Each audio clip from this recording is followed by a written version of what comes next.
예, 여러분 반갑습니다. 오늘 3세션의 넥스트 유니콘 육성을 위한 혁신 생태계 제안 세션의 사회를 맡은 경제인문사연구회의 기롱근 사무총장입니다. 이 무엇보다도 국제 경제의 불확실성이 커지고 날로 이 심화되어가는 이 경쟁 속에서 어떻게 혁신 생태계를 구축하는가는 이 한 국가의 생존 전략을 위해서도 그 어느 때보다 중요해지고 있는 것 같습니다. 무엇보다도 우리 스타트업은 이 한 국가의 경제 성장을 담보하는 미래의 희망입니다. 글로벌 경쟁력으로 떠오르는 유니콘 기업의 탄생을 위해서는 무엇보다도 정부와 민간이 협력을 해서 혁신 생태계를 조성해 나가야 합니다.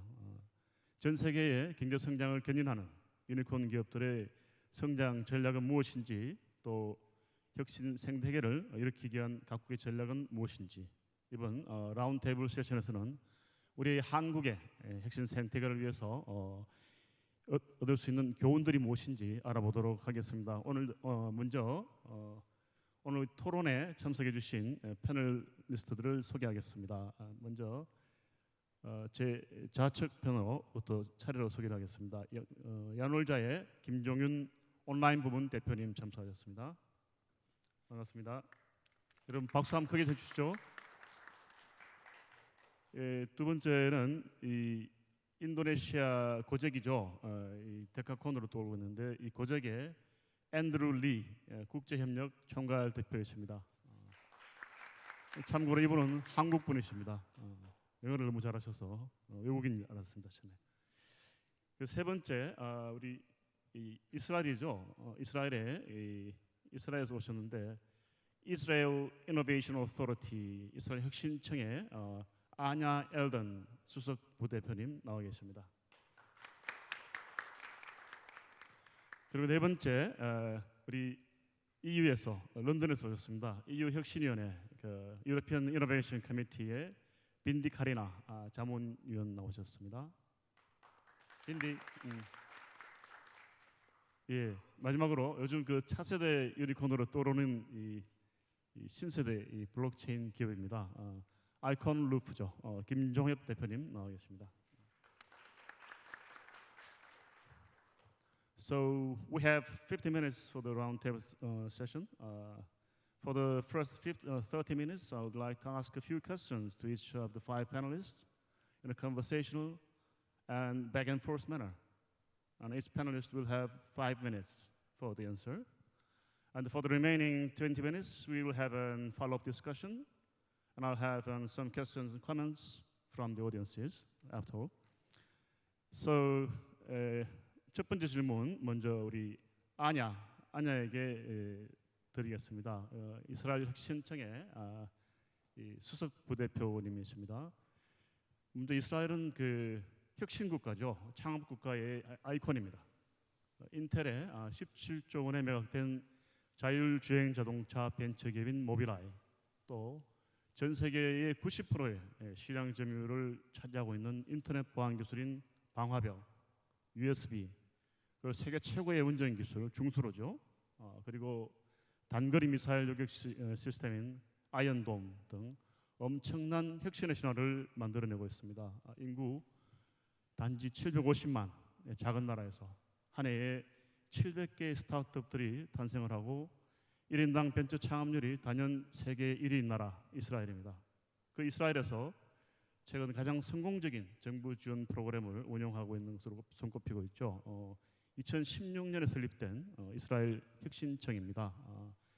이 스타트업들에 대한 이 기술 인큐베이터 프로그램을 성공적으로 운영을 하면서 이 디스트럭티브 이 이노베이션, 이 파괴적 혁신을 이끌고 있는데요.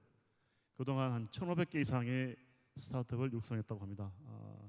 So, Anya, Israel has been nurturing so many successful, innovative startups. So, what do you think are the top 3 secrets, for these amazing achievements? Thank you. Israel is called the startup nation because we have so many startups. in the last few years, we're trying to turn into scale-up nation and learn from other countries like Korea on how to build bigger companies, or from Indonesia, as a matter of fact. Wonderful presentations. So I thought about 3 reasons, and there may be others. So one reason is, how come people are so entrepreneurial? And there are, as you said, 700-800 new startups every year. Luckily, a lot of them close within that year. Otherwise, we would not have any employees. Everybody would be just startups. And I think the first reason is that our culture encourages risk-taking. It's extremely important. Both the government programs encourage risk-taking, but I think the whole culture, because startups fail, and most of them fail. And most of them fail because the markets change so much, because the startup didn't understand the product market fit well enough, and sometimes because of the execution. Very rarely, by the way, because of technology fail. Mostly it's the execution and market understanding. So taking a risk and knowing that you're probably gonna fail and trying again and again, that's a really important piece. And we have that because of our culture, because of the daily pressure in our lives, and because of the encouragement. So I'll tell you, one of the important things in our government support is that we give a lot of money to very early stage. So we have a small grant of $65,000 that will fund any reasonable idea.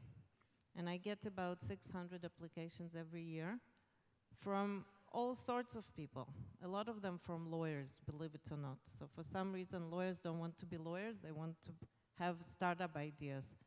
And we'll fund ideas even if they're not very mature, just to give them a chance to see if they're entrepreneurs. And when there is a young startup, we'll fund an idea, again, with a pre-seed or seed budget. And all of those programs, you don't have to return the money if you fail. If you succeed, you give us back our money through royalty of sales. But if you fail, that's okay. You can come back next year with another idea. So trying to encourage taking risks, trying to encourage people to think of new ideas, I think that's the first thing. But you wanted 3. So the second would be thinking global. We're very lucky in this way. We're a very small market. So every startup has to think global from the beginning, and I think for big countries it's the same. So even if your market is big and you think your idea can be successful if you sell it only locally, I think you should still think global, because the markets become global. And those 2 Indonesian companies that helped SMEs get online, I think they would be really successful in Israel. We really need them in Israel because nobody has implemented something. So if Israeli startup will think about Israeli market, they're probably gonna fail.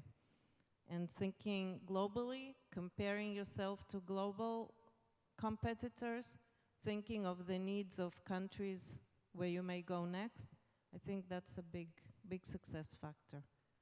All of our entrepreneurs work in English. All of them speak English. And they all work with global markets.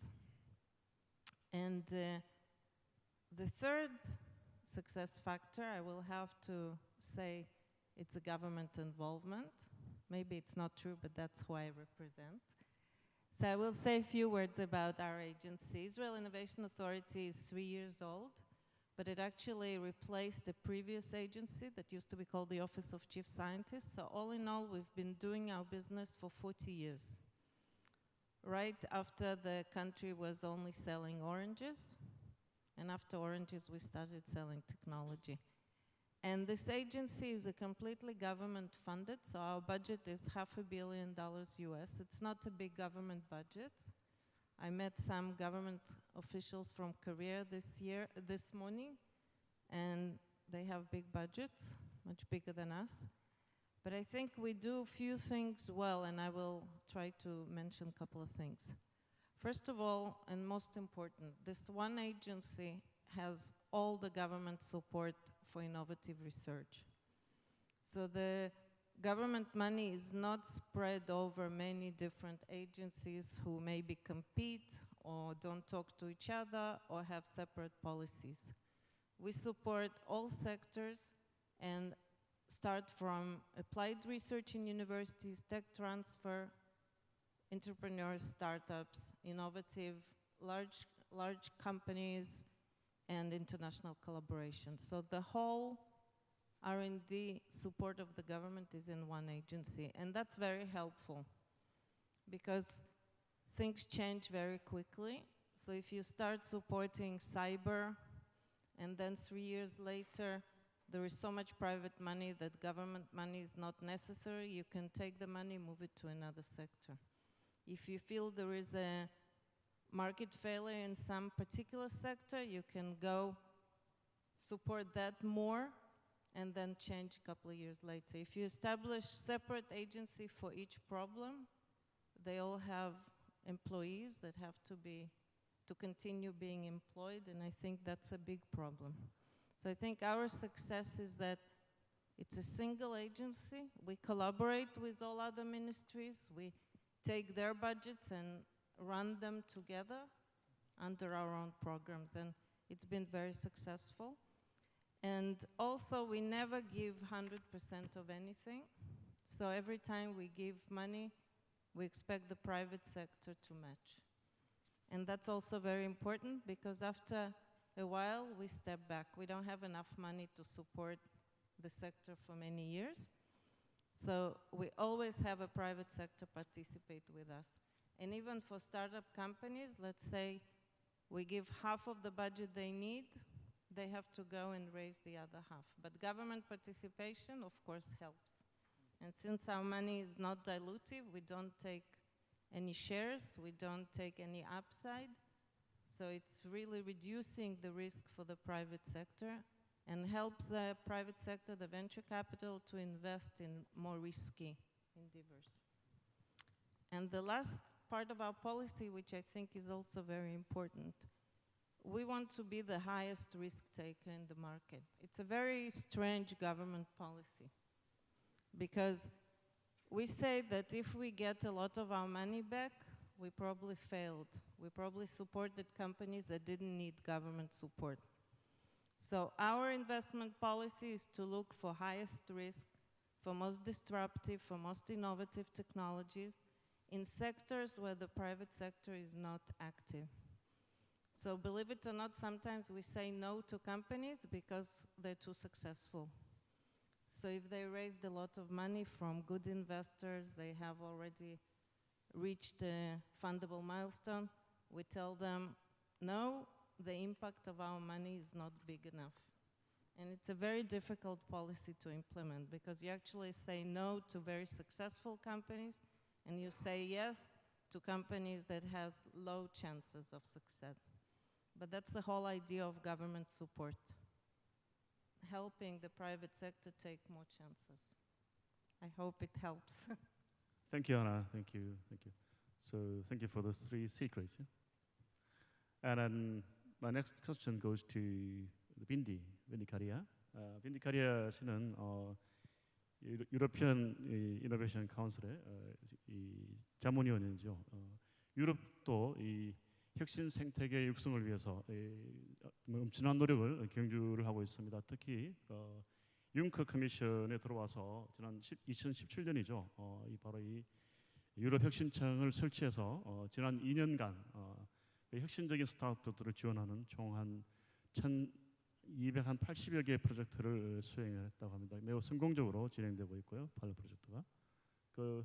19년, 20년에도 한 2년간 20억 유로가 들어가고 또 유로비전이라는 큰 담대한 그랜드 비전을 만들어서 이 유럽의 혁신 생태계를 일으킨다는 그런 계획으로 있다고 합니다. So, Vindy, I'd like to ask a question to you. Do you hear me? sorry I spoke in Korean, but from time to time I'll talk to you in English. Okay? Thank you. I'll save you.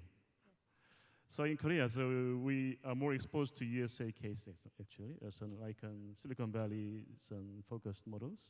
But I know that Europe has an excellent startup ecosystem as well.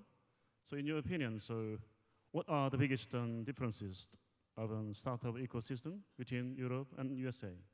Or what strengths do you think Europe has compared to the USA cases? Thank you. Thank you for that. I might also add in Israel as a difference as well, because it's quite marked. I think obviously the first biggest difference is 27 countries, 27 different languages, tax regimes, policy regimes. It's just a very, very, very different market. So even though we're looking at 500 million people compared to 350 million Americans, America has the homogenous I guess, advantage, where it's easy to start in one state and scale and, really, really, for lack of a better word, kill it in the US and then scale globally. I think in Europe, that is a lot harder. And obviously, a lot of the talk in the EU around digital single market, around Startup Europe, where I'm a board member, or with European Innovation Council, is really trying to kill those boundaries to make it easier to have a harmonized regime and work across borders. But that is difficult, as you can imagine. So even though English is our national language for business, that is actually fairly difficult. So I think that's the first comment I'd make as one of the big differences between US, Israel, and Europe. I think secondly, our attitude to risk from an investor perspective and actually even entrepreneurship, I feel is a lot more conservative, but actually that is changing. So, having been in the London ecosystem for the last 20 years ago, it was really risky to start a startup. And even though the dot-com era also hit London, it was nowhere on the scale of what we saw, in the United States. Fast forward to 2019, now it's okay to start a business. Now it's a viable thing to become an entrepreneur and take the risk.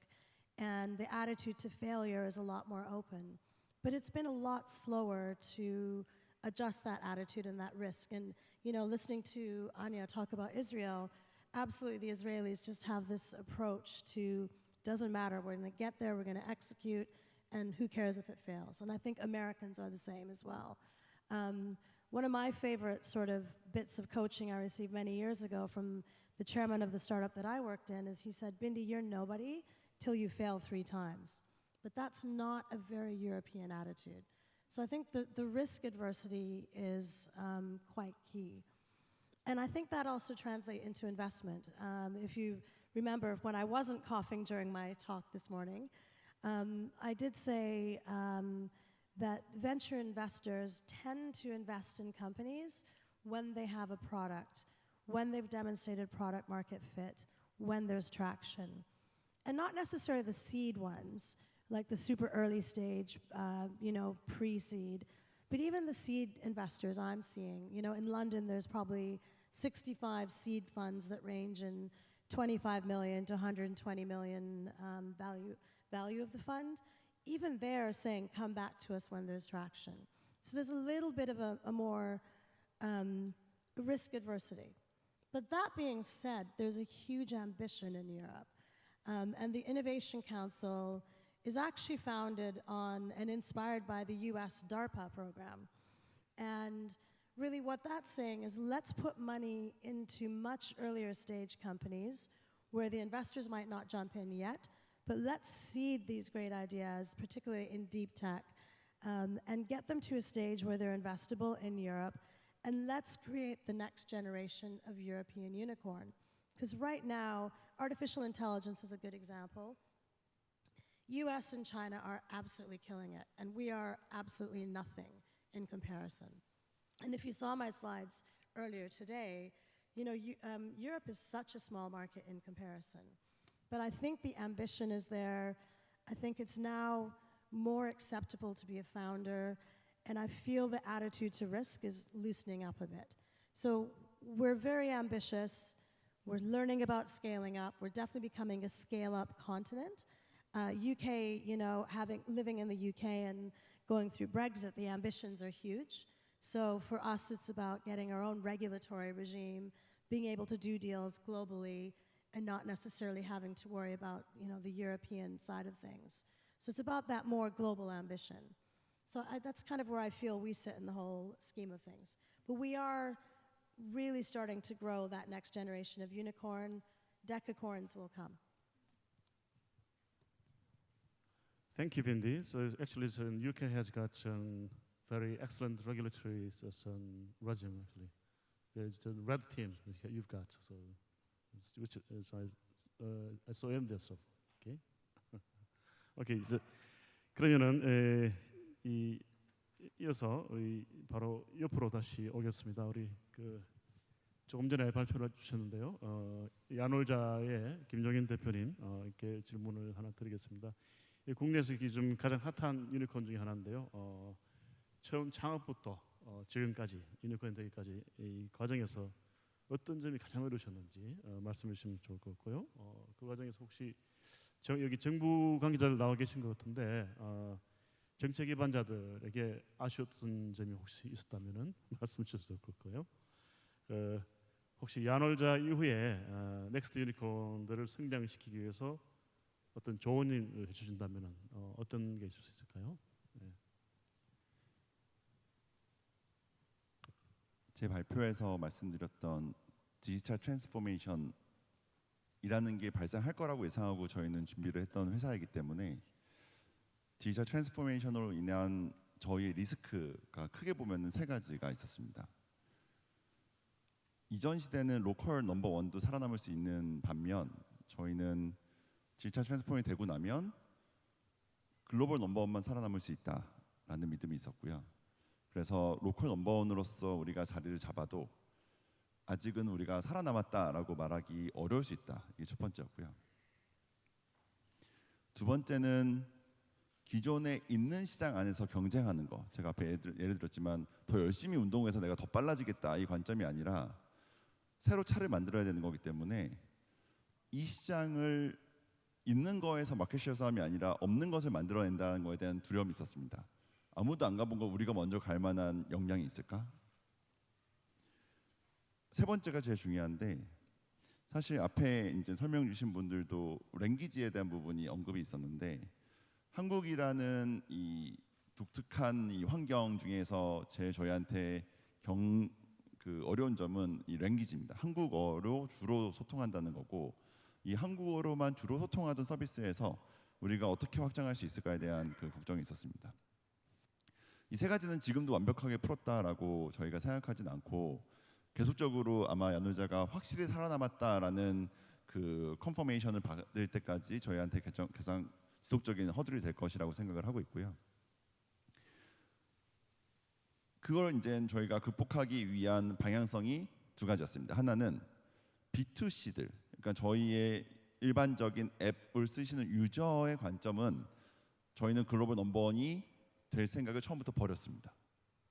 그것보다는 한국에서 완벽한 저희도 슈퍼 앱이라는 그 관점으로 접근을 하고 있는데 한국에서 놀이로서 완벽한 그 앱 혹은 B2C 서비스를 만들고 이 환경을 단순하게 B2C로 머무는 게 아니라 전체 밸류 체인을 통합하는 확실한 베스트 프랙티스를 만들자.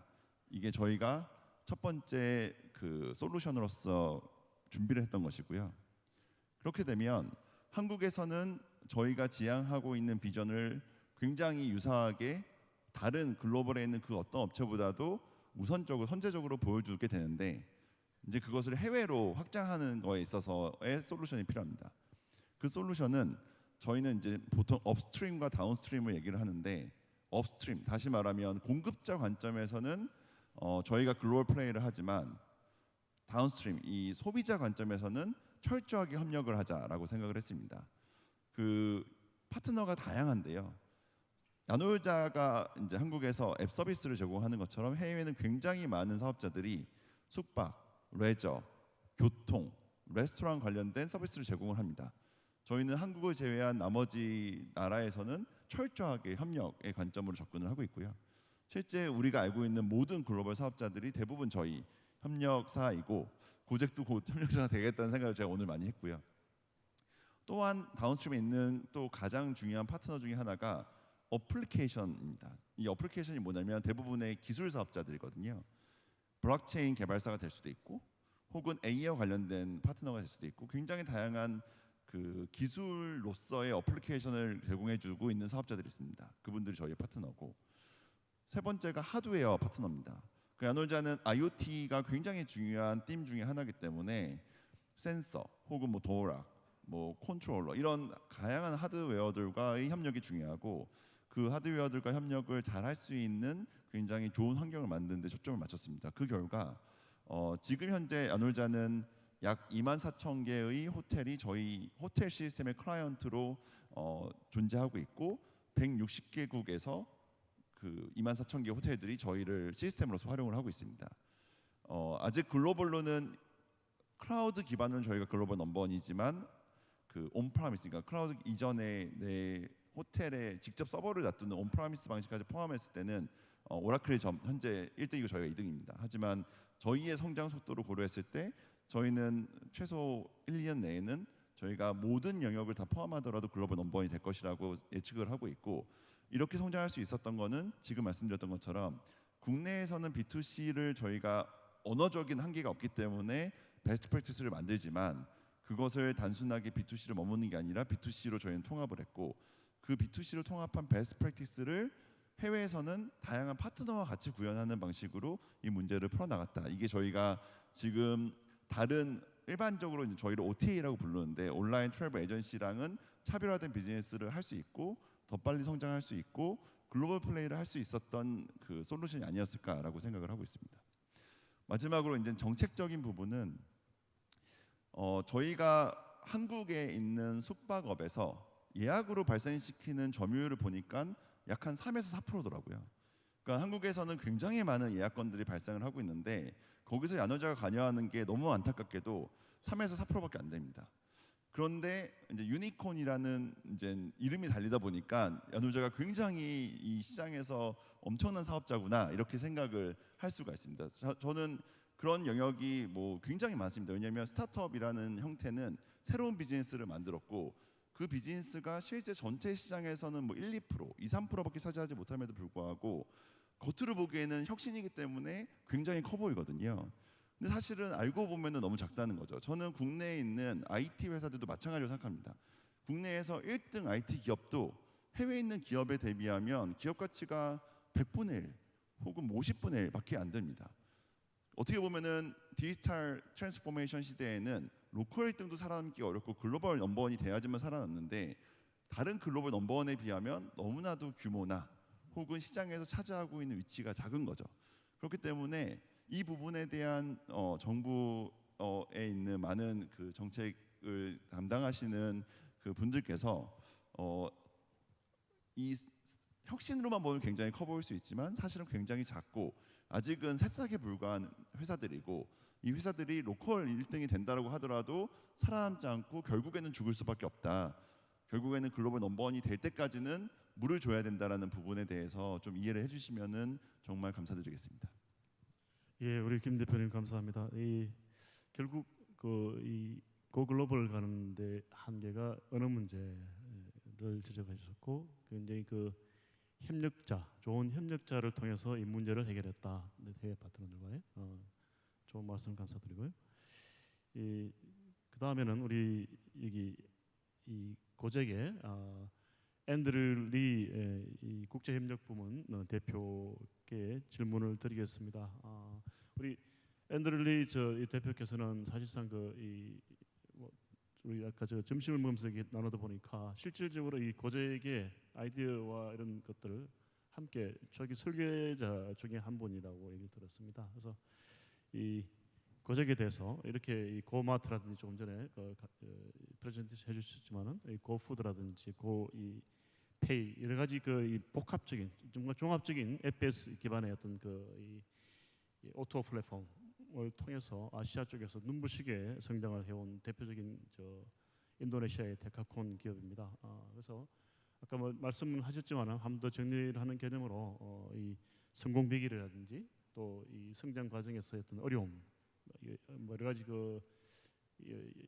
저 비효율성을 말씀하셨는데 이거 극복하는 방법이라든지 어떻게 전략을 가졌다든지 성장 전략에 대해서 말씀해 주시면은 도움이 되겠습니다. 네, 감사합니다.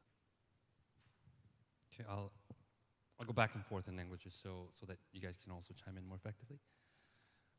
So I think I'm being asked, what was the journey like? What were the blockers? How do we remove it? Once again, it's almost unthinkable to think an Indonesian company, let alone become a unicorn, but a decacorn. 제가 학교 다닐 때 2학년 때 했던 프로젝트의 이름이 고젝이었어요. 그래서 이 회사를 졸업하고 나서 다른 각도에서 바라보는 게 너무 즐거웠고 보다못해 이제 같이 사업을 하게 됐는데 밖에서 바라볼 수 있었기 때문에 그런 성장 과정에서 겪었던 것들을 나중에 안에 들어가서 다시 한번 들을 때 그렇게 고생했구나, 어떤 과정을 통해서 극복했구나라는 거를 배울 수 있어서 어떻게 보면 꽤 균형적인 관점을 말씀드릴 수 있을 것 같아요. So the journey in a nutshell is solving customer problems. As cliche as it may sound, we define problems that customers come to us for. I need this. I hate that. That becomes our business model. And dare I say, we failed almost every time. 지금 남아있는 서비스들은 100개, 수백 개, 수천 개의 실패들에서 살아남은 애들이에요. In other words, if we didn't fail, we wouldn't be here. The best part was we failed fast and we failed safely enough. It wasn't lethal. That didn't kill us. What doesn't kill us makes us stronger. Again, the challenges were at times insurmountable. Regulations, competition, oh my God, competition, and just lack of everything. Infrastructure, mindset. But I'll give you a very interesting anecdote. There were how many thousands of drivers that existed before Gojek in taxi? Among other unicorns within Gojek, I would say, as I've said, there were less than 80,000 taxi drivers in Jakarta. There's only 40,000 left. There were 100,000 ojek driver or bike drivers when we began. We have 2 million, more than 2 million people driving either bike or car today. The impact that we've made, did we kill any industry? No. Innovation comes about not by killing any industry, but by recreating and redefining the industry where, okay, mobility, it's not taxi, it's not bike, it's moving people however way possible. We tackled inefficiencies. And also, may I say that it might have been harder in Southeast Asia. It was definitely not easy in Indonesia because nothing existed. 아무도 이런 게 있는지 몰랐어요. 이게 뭘 하는지도 몰랐고 이게 왜 좋은지 왜 나쁜지. 사람의 본능은 모르는 것에 대해서 거부하기를 좋아해요. 왜? risk averse 하니까. 모르면 위험이 있을 수 있잖아요. 그래서 설득하는 과정에 시간을 많이 들였고 또 이기기 위해서는 매번 싸우기보다 힘을 합치는 방식을 택했어요. We've acquired more than 13 companies to date in the last 3 years. Why? Because we know we're better together. I'm not saying we shy away from fight. Bring it. But when we know there's a value, let's get together, create bigger value. I want to spend that amount of attention and money into making a greater impact for people. And the biggest differentiating factor that allowed us to get back to the track every single time is because we put people in the front. Social mission at the core.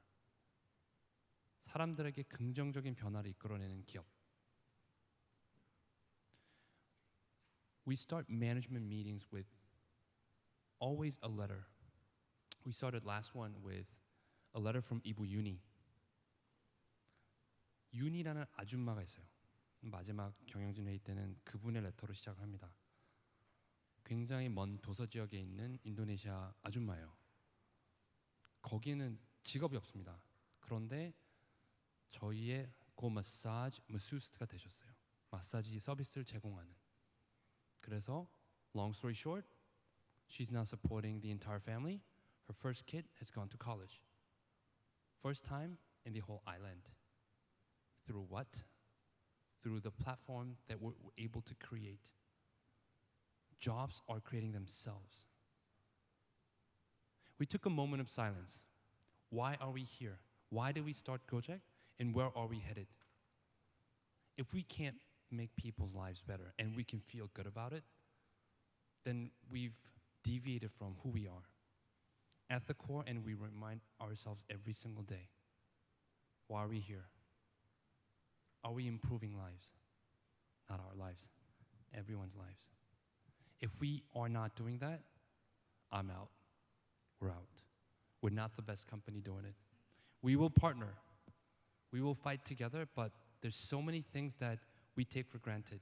저도 한국 사람으로 태어나서 여기서 자라고 여기서 교육받고 여기서 직장을 가지고 일하면서 얼마나 그게 행복한지, 얼마나 많은 혜택을 받고 있었는지 동남아 가서야 알았어요. 그런데 그분들의 포텐셜 어마어마합니다. 이분들이 가지고 있는 힘이 어마어마합니다.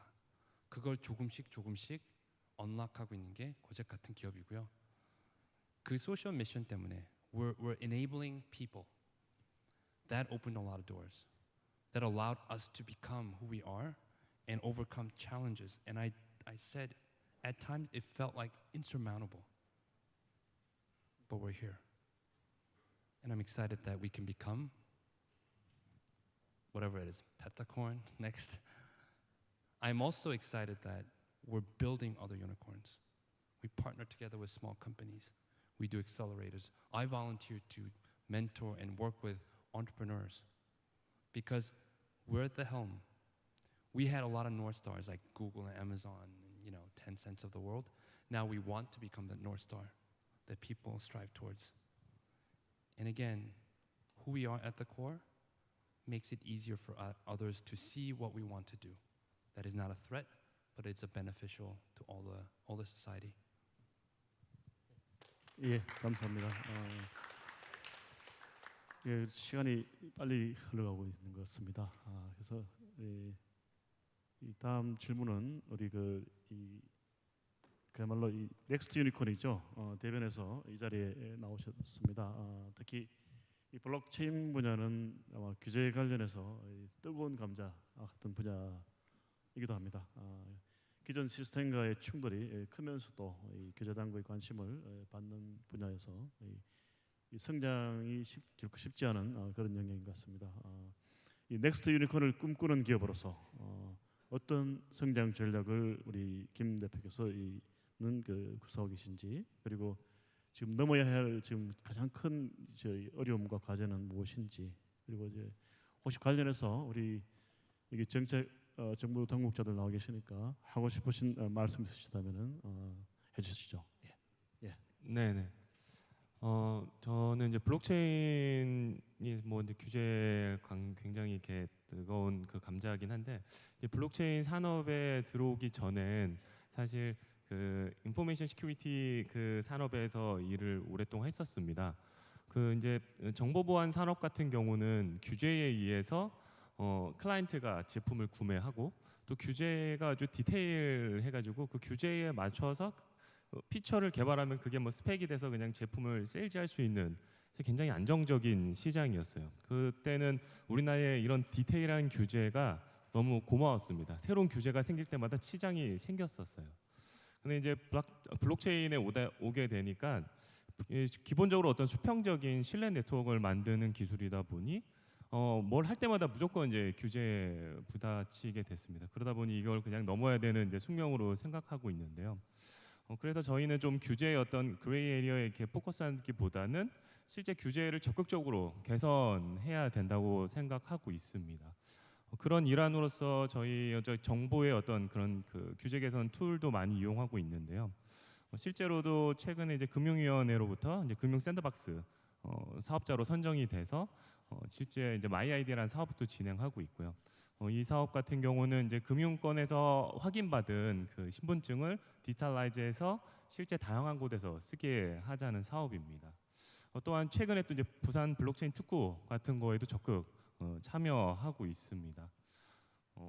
실제 이렇게 규제가 개선되기 위해서는 사실 굉장히 많은 사실 시간이 필요한 건 사실이에요. 그러다 보니까 저희가 넘어야 될 과제 중에 하나는 이 기간을 어떻게 하면 좀 짧게 줄일 수 있을까? 그리고 그 기간 동안 어떻게 하면 서바이벌 할 수 있을까? 뭐 이런 게 사실 이제 저희가 넘어야 될 과제고요. 말씀하신 것처럼 정부 기관들 계신 참여 말씀드리자면 실제 저희가 그 마이아이디 사업 같은 경우도 이런 디지털라이즈된 신분증을 금융권에서 쓰기 위해선 금융위로부터 어떤 이런 규제 샌드박스를 했는데 또 이것을 편의점이라든지 오프라인에서 쓰려면 또 다시 이제 행안부라든지 또 편의점은 그 여성가족 청소년 보호법 때문에 또 여성가족부의 또 어떤 그 익스텐션을 받아야 된다든지 이런 계속 똑같은 서비스인데 버티컬하게 나눠져 있는 것들에 계속 그 규제를 그 개선해야 되는 좀 어려움이 있더라고요. 그래서 이런 것들이 좀 일괄적으로 좀 논의할 수 있는 채널이 있으면 좋을 것 같다는 생각하고 있습니다. 예, 김 대표님 감사합니다. 이게 규제 문제는 또 다른 복잡한 영역이라서 오늘 다 다루기는 굉장히 힘들 것 같습니다만은 일부 얘기가 나올 것으로 미리 예측을 하고 있었습니다. 좀 후반부에 시간이 만약에 되면은 조금 더 얘기를 드리도록 하고요. So I'd like to move on to the common questions now. So each panel has 2 minutes per person. So according to recent research in the U.S., startups create 3 million jobs per year, but 75% of them fail in the early years.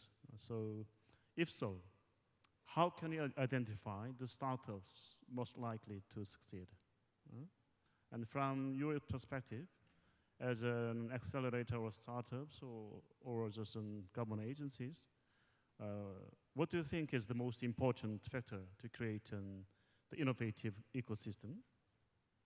So, and also, if any, please advise our Korean startups here and related product makers about how to build a more startup-friendly ecosystem to achieve an innovation-driven growth.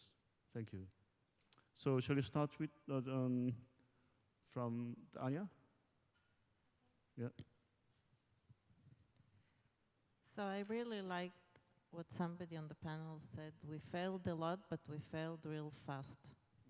I think it's okay for startups to fail, but if you can fail fast, that would be much better. So the worst thing, we call companies that don't fail fast, we call them the walking dead. And we try not to support a company that sells a few $1 million and doesn't grow, but it provides jobs for 2 or 3 people. These are not companies that are gonna become unicorns. So failing fast, understanding that your product is not what the market needs and changing. You know, most startups go through a pivot in their first year. And if they didn't, they probably don't understand the market and they will fail when they reach the market. So I think the first advice I would say is look out, talk to everybody you can. If you didn't talk to 100 customers in the first 3 months, you're not going to succeed. You have to talk to a lot of customers very quickly, understand your product, and if it doesn't scale as you projected, something's wrong. It's not going to happen. So failing fast, I would say, is the most important thing. And it also connects to what I said before. You have to understand what your customers need. And it's sometimes very difficult because you come with a breakthrough idea, so brilliant idea, nobody's doing it. So it's very difficult to say, oh, there is market demand. But you really believe in your idea and you think that's going to be the next iPhone, Apple Watch or whatever. That could happen. But you really have to do a mock-up, do an MVP, do something, and go talk to the market. And in many cases, you find out that, no, it was your brilliant idea, but customers don't like it or don't need it. or you didn't understand, or it has to be changed. Just talk to the market. That's my best advice to any startup. Thank you, 아나. 실제로 이 아냐 저 부대표는 실제 그 기업에서 이 잔뼈가 굵어서 한 5년 정도 지금 정부 기관에 들어와서 일하고 있는데 이런 기관 내에서 이제 비즈니스 출신의 인사들이 굉장히 많다고 시장을 이해하는 분들이 많이 이 팔러시 메이킹을 하는 그 이런 게 큰 장점이라는 얘기를 또 나눴었습니다. Yes, then next one will be yes, Windy Karina. Okay, so it's your turn, please. I'm going to give my advice slightly differently, and I'm going to pull on learnings from every single person on this panel. I have to say it's quite cool having this multilingual panel and the UN headphones, and I actually understand it, which is fantastic. I think for me, it's about collaboration and listening. So those of you that were there this morning and listened to my presentation where I talked about the different components of the ecosystem, I think a lot of people just work in their own silos. And I find for startups to be successful, they actually have to collaborate with all parts of the ecosystem, right? Because they're busy trying to execute, but they can learn and take advice from every single parts of the ecosystem. And everybody in the ecosystem, from corporates through to advisors, through to universities or co-working spaces or investors, they're there to give and contribute to the ecosystem. So it's about learning how to work with each other. I think from a government perspective, I think I can talk from personal experience. And I'm purely private sector. I run my own business. But what's really interesting is this Innovation Council that I sit on, they've actually asked about 20 of us to sit as their advisors. We're all private sector. And what I've observed is they've actually listened to our feedback. So we've given them some very, very, very tough feedback. The innovation minister and his team, and now her team, we've given them some very serious advice about make it easier for the founder to receive funding, make it easier for the founder with tax regime, make it easier for the founder with employment schemes. And actually what's happened, or get more money to women in tech. And what's happened is the government has actually listened to our advice and been collaborative with those of us in the private sector. And I feel that's very important. And then the other thing I'd make a comment is from a regulator perspective. Again, it's about the listening and learning from the innovators who are really trying to shake up and change the ecosystem. So we were talking about this at lunch, and the UK financial services regulator, they're called the FSA, they have set up a sandbox, and they're very forward-thinking. I think UK and Singapore regulators are probably two of the most forward-thinking in the world. And they are working closely with cryptocurrency startups, they're working closely with blockchain, and they're listening and learning. They're advising these guys how to stay within the law, but they're learning how they may have to also shift law and regulations to grow with the times and to be innovative. And so I think that's really important, the collaboration, the listening, and learning from each other. So my advice to you guys as policymakers is sit and learn from the private sector, and let the private sector learn from you as well. I think it has to be a two-way collaboration, and one can't tell the other what to do. But also, finally, move with the times. Innovation is always going to move 20 times faster than anything infrastructure or government can. So if you can, learn to move with the times and build that into some of the policies that you make to enable, these founders on the stage to be even more successful, create jobs for your economy, create wealth for your economy. I think it all has to work together. Thank you, Windy. So 지금 아마 우리가 한 30분 늦게 시작을 했는데 아마 시간이 계속 밀려서 이 세션은 조금 일찍 끝내야 된다는 말씀이 좀 주제에서 나오고 있습니다. 그래서 이 다른 분들의 말씀을 다 지금 들어야 되는데 그건 나중에 아마 따로 만나서 얘기하시면 될 것 같고 별도로 우리 오디언스에서 우리 청정석에서 이 질문 하나 정도 받고 이제 종료를 할 수 있도록 하겠습니다. 혹시 뭐 코멘트나 질문이나 하실 부분이 있으신지요? 예, 먼저 그 소속과 저 이름과 소속을 밝혀주시고 질문 부탁드리겠습니다. Thank you for your kind speech.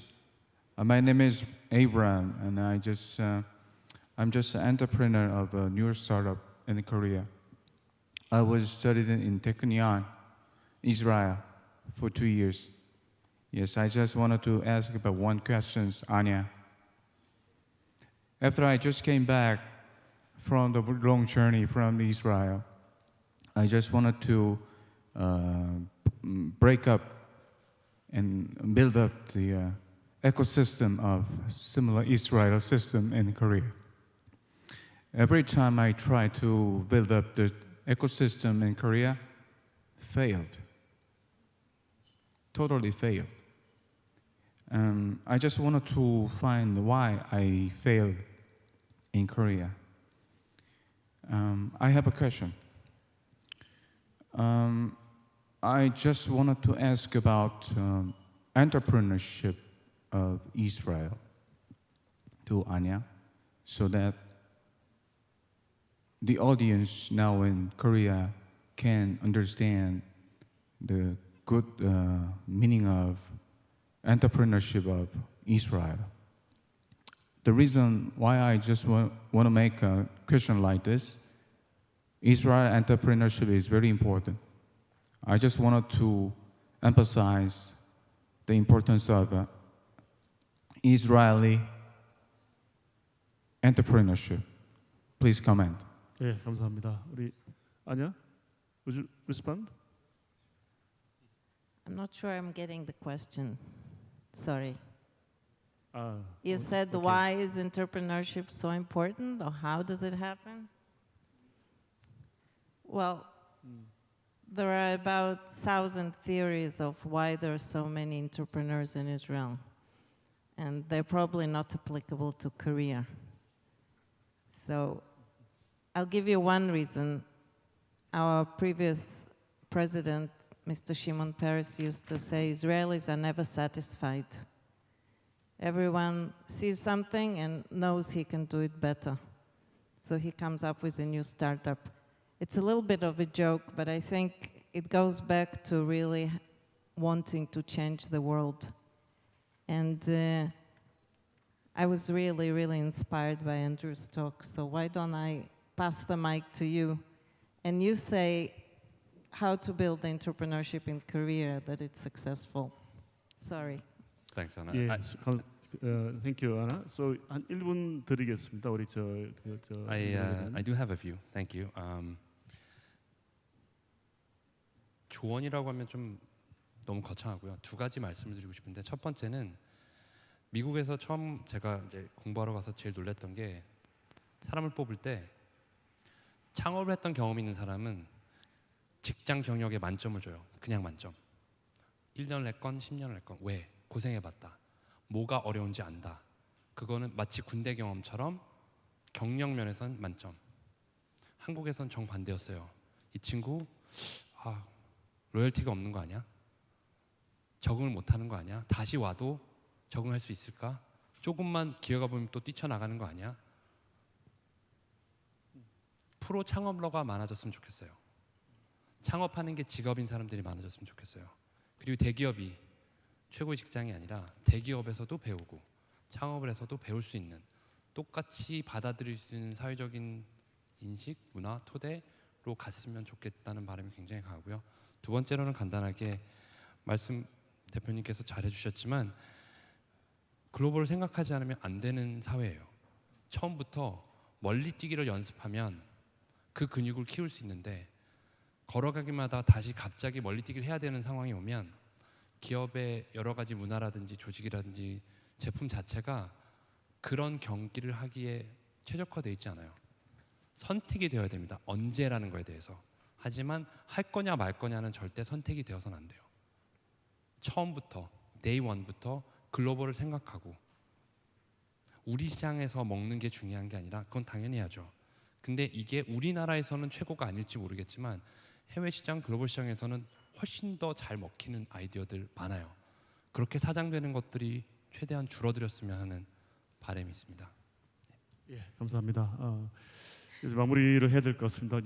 사실은 이 40분 정도의 짧은 시간에 모든 걸 커버하기가 쉽지는 않은 것 같고요. 일단 오늘 토론을 간단히 정리를 하면은 우선 이 무엇보다도 이제 정부 정책, 지원 정책 그리고 제도 혁신 이런 두 축으로 일단 혁신 스타트업 생태계를 육성해야 한다라는 것으로 요약할 수 있을 것 같습니다. 무엇보다도 기업가들의 혁신적인 꿈과 아이디어를 실현해 나갈 수 있도록 혁신 펀드를 포함한 탄탄한 창업 지원 시스템 구축할 필요가 있고요. 정부는 혁신을 지원하는 성공적인 프로젝트들을 론칭하고 또 초기 투자 유치의 디딤돌 역할을 보다 적극적으로 수행해야 되겠다라는 게 하나의 임플리케이션일 것 같습니다. 또한 우리 한국의 기업가들도 이 실패를 두려워하지 않고 도전 정신을 가져야 되겠다. 그리고 협업을 통한 이 이노베이션을 통해서 혁신 생태계를 만들어 나가야 되겠다는 부분이고요. 무엇보다도 이제 파괴적 혁신이죠. 제도 혁신을 통해서 신산업을 우선 허용하는 이런 새로운 규제 혁신의 패러다임이 하루 빨리 정착될 수 있도록 정부와 기업 그리고 우리 사회 모두의 혁신이 필요하다라는 것으로 요약을 할 수 있겠습니다. 앞으로 국내외의 혁신 스타트업들이 더 많은 유니콘, 데카콘 기업으로 성장하는 모습을 볼 수 있기를 기대합니다. 아울러 이번 행사에 참여한 모든 이 기업분들 그리고 한국 기업들이 서로 협업을 통해서 이 오픈 이노베이션을 통해서 함께 성장해 나가는 이 플랫폼으로 또 저 토론회들이 발전할 수 있기를 희망을 합니다. 오늘 토론자 여러분들 모두 수고 많으셨습니다. 여러분 큰 박수 부탁드리겠습니다. 감사합니다. 네, 감사합니다.